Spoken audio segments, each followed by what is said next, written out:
भारत ने भी एक बहुत बड़ा सपना देखा।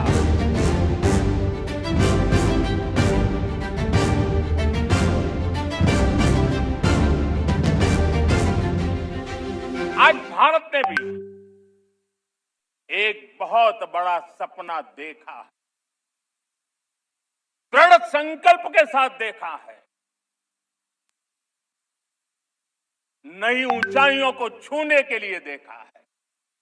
और वो सपना है, जब आजादी के 100 साल होंगे, 2047 में हम विकसित भारत बना के रहेंगे। 140 करोड़ देशवासियों के पुरुषार्थ से इस लक्ष्य को हमें हासिल करना। देश यानी सिर्फ सरकार नहीं होती है, देश यानी हर नागरिक जुड़ता है। क्या हम सोच नहीं सकते कि फॉर्च्यून 500 की चर्चा तो बहुत सुनते हैं, आने वाले एक दशक में इन फॉर्च्यून 500 में 50 कंपनियां भारत की क्यों न हो, ये लक्ष्य हमारा क्यों न होना चाहिए। आज बैंकिंग सेक्टर फल फूल रहा है। दुनिया की टॉप बैंक के अंदर भारत की बैंक का झंडा भी क्यों न फहरता हो। भारत की बैंक भी टॉप बैंक 5 बैंक में भारत की भी एक बैंक होनी चाहिए। भारत की फार्मा की दिशा में हमने बहुत काम किया है, लेकिन समय की मांग है कि दुनिया की 5 बड़ी फार्मा कंपनियों में भारत की भी 1-2 फार्मा कंपनियों का नाम गूंजना चाहिए। भारत उसमें अपना स्थान बनाना चाहिए। लॉ फर्म्स होते हैं, रेटिंग एजेंसी होती है। क्या समय की मांग नहीं है कि ग्लोबल लीडरशिप अब हमारे हाथ में होनी चाहिए। टैलेंट है, सामर्थ्य है, हमारा लंबा इतिहास भी है, भाषाओं पर हमारा प्रभुत्व है। हमें विश्व में पहुंचना चाहिए। हमारी कोई कंसल्टिंग फर्म, अकाउंटिंग फर्म दुनिया के टॉप फर्म्स के अंदर क्यों नहीं होनी चाहिए।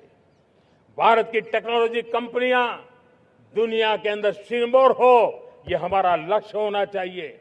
हमारे ऐसे ब्रांड हो जिससे दुनिया आकर्षित होती हो, हमारे ब्रांड हमारे देश की पहचान हो और विश्व के लिए एक डेस्टिनेशन बन जाए। उस दिशा में हमें काम 2014 के बाद दुनिया करीब 40 देशों के साथ हमारा FTA एग्रीमेंट हो रहा है। अब देखिए कितना बड़ा अवसर आया है। लेकिन ये जो ट्रेड एग्रीमेंट्स हुए हैं, ये एक बहुत बड़ा अवसर है। और इसलिए खास करके मैं मेरे MSMEs को कहना चाहूंगा कि हमें इस मौके को छोड़ना नहीं है। दुनिया में हमें पहुंचना है। भारत के उत्पाद की हर चीज विश्व के बाजार में पहुंचे। और चाहे हमारा टेक्सटाइल हो, हमारी मशीनरी हो, हमने दवाइयां हो, हमने मौका छोड़ना नहीं है। लेकिन वैश्विक जो पैरामीटर्स हैं, उस पैरामीटर को हमें पार करना होगा।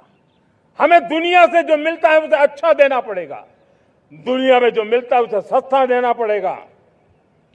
और पंजाब के लुधियाना से लेकर के तमिलनाडु के तिरुपुर तक हमारा टेक्सटाइल सेक्टर दुनिया में पहुंच सकता है।